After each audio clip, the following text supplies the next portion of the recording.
তৃণমূল নেতার রহস্য মৃত্যুতে এবার সিবিআই তদন্তের দাবি। মন্দারমণি হোটেলে আমজাঙ্গা নেতার মৃত্যুতে সিবিআই তদন্তের দাবি তুলছে পরিবার। আবুল নাসার আমজাঙ্গা তৃণমূল নেতা, মন্দারমণি হোটেল থেকে তার দেহ উদ্ধার। সেই মৃত্যুর ঘটনায় এবার সিবিআই তদন্তের দাবি পরিবারে। টেলিফোন লাইনে রয়েছে প্রতিনিধি জিয়াউল। জিয়াউল, পরিবারের তরফ থেকে যে অভিযোগ করা হয়েছিল সেই অভিযোগের পরিপ্রেক্ষিতে দুজনকে গ্রেফতার করা হয়েছে।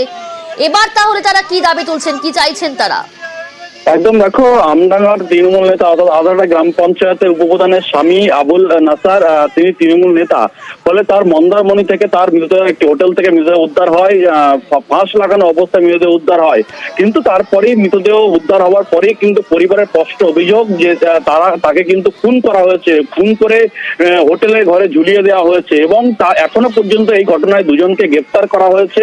এবং যে হোটেলে ঝুলন্ত দেহ উদ্ধার হয়েছিল সেই হোটেলের এক্সক্লুসিভ ছবি কিন্তু একেবারে নিউজ 18 বাংলার হাতে, এবং যে মহিলার সঙ্গে ছিল সেই মহিলার ছবিও কিন্তু আমাদের হাতে। অর্থাৎ এই মুহূর্তে তাকে গ্রেফতার করা হয়েছে মন্দারমণি থানার পক্ষ থেকে। কিন্তু মৃতদেহ আসার পর থেকে কিন্তু পরিবার একদম স্পষ্ট অভিযোগ করেন যে তারা সিবিআই তদন্তে চায়, অর্থাৎ পুলিশের উপরে কোনো ভরসা নেই।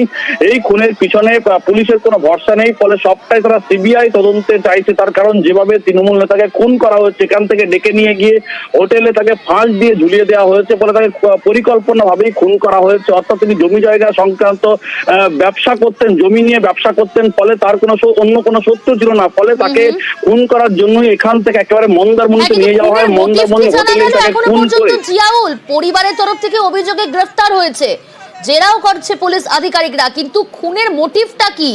খুন করা হয়েছে এটা তো বোঝা গেল, কিন্তু খুনের মোটিভ?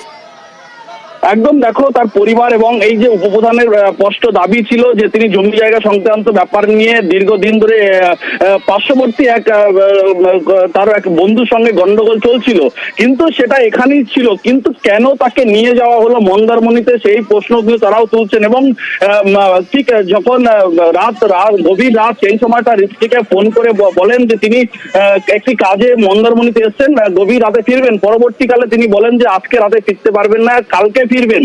তারপরেই কিন্তু সকালে উদ্ধার হয় এই তৃণমূল নেতার মৃতদেহ। অর্থাৎ তখনই পরিবার স্পষ্ট করে অভিযোগ করেন যে তাকে পরিকল্পনাভাবেই খুন করে মন্দারমণিতে নিয়ে যাওয়া হয়েছে এবং সেখানেই একটি হোটেলের মধ্যে খুন করে তাকে ঝুলিয়ে দেওয়া হয়েছে। কিন্তু পুলিশের পক্ষ থেকে বলা হচ্ছিল যে তাকে সে আত্মহত্যা করেছে। এটাই পরিবার মানতে চাইছে না, তার কারণ তাকে পরিকল্পনাভাবেই খুন করে একেবারে খুন করা হয়েছে এমনটা অভিযোগ। এবং পুলিশের উপরে কোনো ভরসা নেই, ভরসা সিবিআই এর উপর, এমনটা অভিযোগ করছেন মৃতের আত্মীয় বা মৃতের পরিবারের লোকজন। বেশ,